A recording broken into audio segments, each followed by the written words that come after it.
And back on Nevada Newsmakers, we continue our conversation with Congressman Ron Paul, running for president as a Republican. You mentioned China owning the United States. They hold our debt. They're financing this war. You advocate going back, I believe, to the gold standard. One of your supporters was raided by the FBI in the last week. Do you want to talk about that a little bit? And do you have any information of what that's all about? I don't mind talking about it, but I don't know a whole lot about it.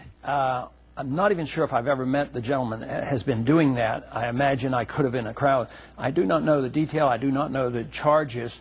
But if you look at it superficially, they create the Ron Paul coins. And they're doing actually what my proposal is. But I think what our government has found is, first, they don't like competition, and the second thing is they've made claims, as I read in the paper, that they have violated a legal tender law.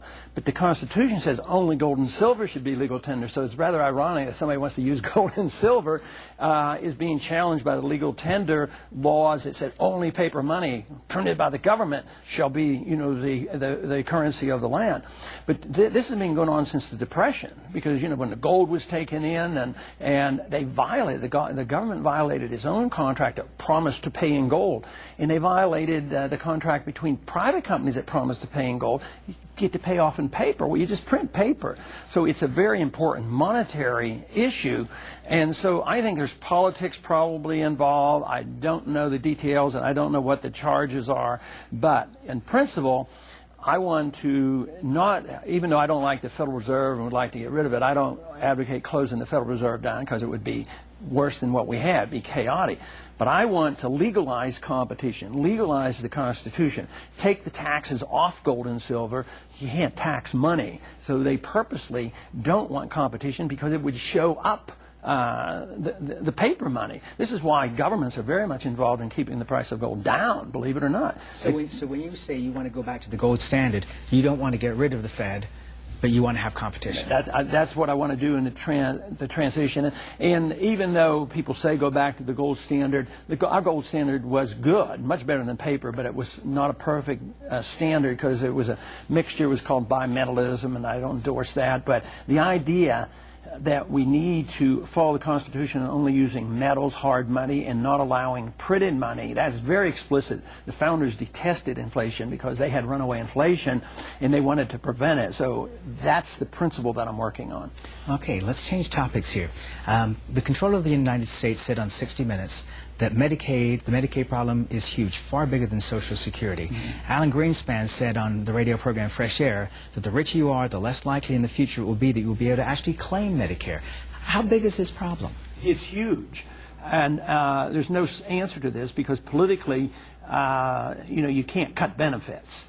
And we're in a period of inflation. Costs are going up faster than we can take care of the people. And if you look at just Social Security, we raise the benefits by 2%, inflation's 10%, and that's why people are so upset. And Medicaid and Medicare is so much worse. You just can't keep up with it. And yet, instead of getting better care and more broad care for more people, we have prices going up. And that's what happens when the government gets involved. So you need to do two things. One, we need to offer an option for people to get out of the system. Get your own medical savings account. Control your money. Buy your own insurance policy and get the government completely out of the way. Get you and the doctor together and none of these other management companies. But at the same time, we have a lot of people dependent. So the other thing is how can we maintain an ability to help the people that we have taught to be so dependent? And I'm not for putting them out in the streets because just like I have a transition program for money, I would do this for Medicare as well as Social Security.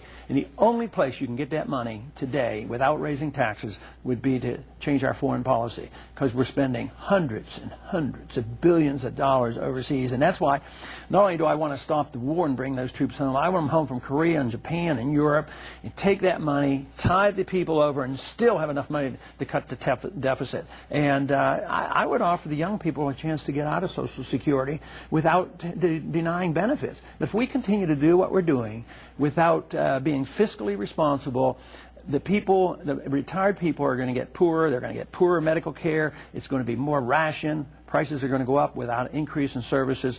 At the same time, the standard of living is going down for those dependent on Social Security.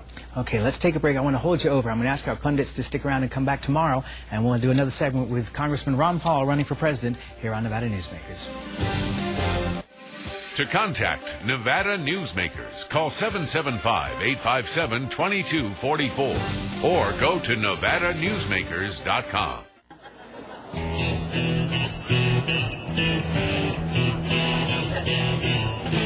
Republican ticket. Congressman, you were one of the early adopters of term limits, and here in Nevada it's a particular problem for us. Our legislature is coming up against the term limits, and we're about ready to lose our most senior legislators, and probably will really hurt the state because of it. And now with your long history in Congress, how do you feel about term limits today? I don't think it's an answer to all our problems. I did support term limits early on. I voted for all the effort to limit terms for congressmen, and I believe you have to change the Constitution to do that. But I don't think it's a panacea. Some of the people who term limited themselves, voluntarily, and after 6 years left, were some of my closest allies that they were working for the very things I wanted, and they left. The people that came in were not philosophically associated with what I was doing, so it was a disadvantage. So voluntary term limits don't work very well. I don't think it's a real answer. I think what people believe is the real answer, because if you have a quick turnover and somebody comes in and they disagree with you, you really haven't achieved a whole lot. So superficially it looks like an answer, and we do get tired of people who get in Congress for years and years, and they get this power, and then they can divvy up the loot and direct it to their districts. That's what people want to stop. But if we change the nature and role for government, we wouldn't have to worry about term limits. As a Goldwater Star Republican and also as an OBGYN, do you believe that women have the right to choose whether to have an abortion or not, whatever your personal feelings? Now, I see the unborn as a legal entity, a live human being, because I know that, because as a physician taking care of the mother and the unborn, if I do anything wrong, I can get sued. If you're in an accident and the unborn, the fetus is killed, you're liable. So it's very legal. Inheritance rights are established at the time of conception. So I don't think it has anything to do with the privacy issue, which they'd like to turn it around. I think it has to do with the definition of life. If we say that it is a life, but it's an unimportant life, that's one thing. I happen to believe very strongly that it is a life deserving protection. But I'm not for the federal government dealing with that problem. The federal government doesn't get involved in other problems of violence, manslaughter or killing or whatever we have. It's all up to the states to deal with this, which means I don't want it nationalized. I don't like Roe versus Wade, but I don't want a constitutional amendment. I want this because it isn't as clear-cut as 1 minute before birth and 1 minute after birth, which is a good way to look at it. There are other conditions, and states would handle it differently, and I want the states to handle it. But I do not like a position of no respect for the unborn.